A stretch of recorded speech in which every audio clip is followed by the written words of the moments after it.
सभी अप्रेंटिस साथियों से मैं हाथ जोड़ के निवेदन करना चाहता हूँ कि अभी तक जो भी वैकेंसी आ रही है हमारे लिए, वो हमारे लिए शत प्रतिशत साबित नहीं हो पा रही है।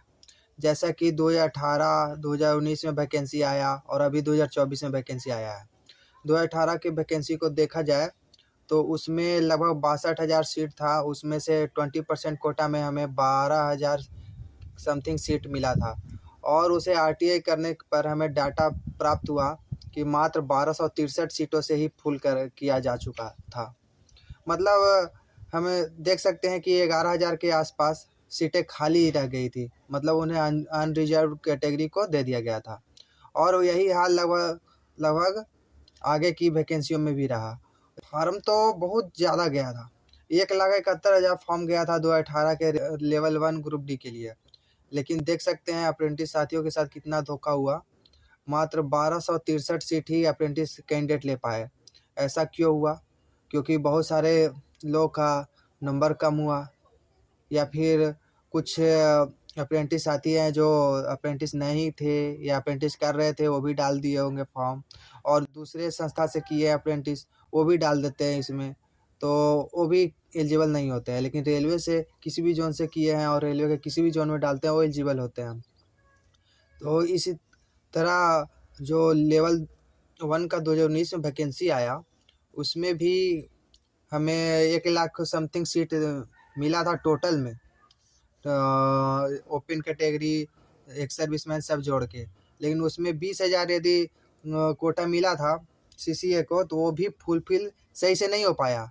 एक एनएफआर गुवाहाटी का ही एग्जांपल लें तो उसमें मात्र 57 सीटें ही फुल हो पाई थी और लगभग 500 से ऊपर सीट है उसमें 20% कोटा का था। तो आखिर क्या फ़ायदा रह गया 20% कोटा का? जो पहले जीएम पावर के तहत भर्ती की जाती थी, तो उस समय भर्तियां होती थी और एग्ज़ाम का कोई मसला नहीं होता था, वहाँ जीएम पावर से ही समायोजित कर लिया जाता था। लेकिन जब से एग्ज़ाम होने लगा है, तब से कोई बेनिफिट नहीं दिख रहा है, क्योंकि ज़्यादातर सीटें खाली रह जाती है और खाली रह जाती है तो हमें कोई फ़ायदा नहीं होता। लाखों अप्रेंटिस साथी जो रेलवे में काम कर के 1 साल का कंप्लीट करके कोर्स बैठे हैं, उनका कोई जीवन में कोई प्लस पॉइंट नहीं जुड़ पाता। यदि उन्हें अप्रेंटिस सर्टिफिकेट के बलबूते यदि उन्हें जॉब मिलती है तो उन्हें बहुत फ़ायदा मिलता, लेकिन नहीं हो रही है। तो हम रेलवे अप्रेंटिस साथी सभी सरकार से आवेदन करते हैं और सभी रेलवे बोर्ड के अध्यक्ष और हम रेल मंत्री जी से आग्रह करते हैं कि हमारी बात सुने और जो 1/3 का क्राइटेरिया है एनएससी का जो वेटेज देते हैं और 2/3 देते हैं सीवीटी का वेटेज, तो इससे हमें उतना फ़ायदा नहीं मिल पा रहा है। इसलिए आप इसमें कुछ संशोधन कीजिए।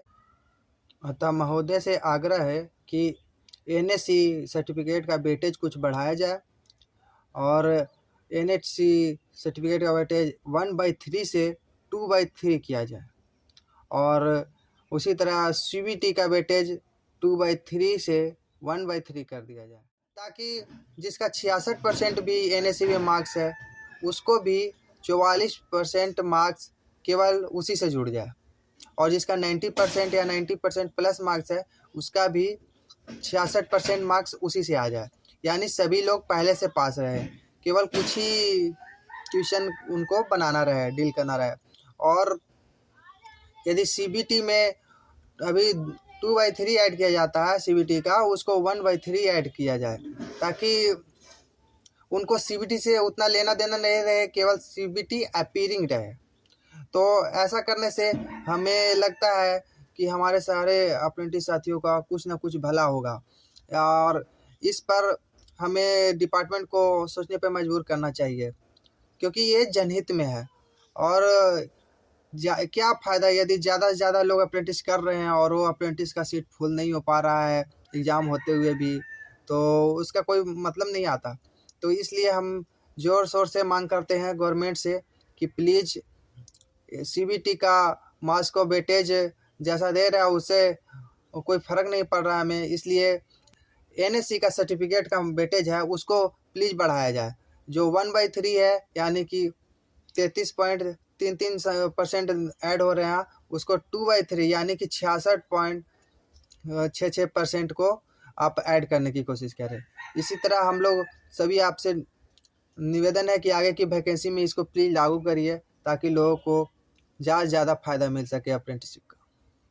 चलिए, सभी अपने साथियों के साथ साथ आपका भी वीडियो देखने के लिए धन्यवाद। इसी तरह हमें ज़ोर शोर से मांग करनी होगी।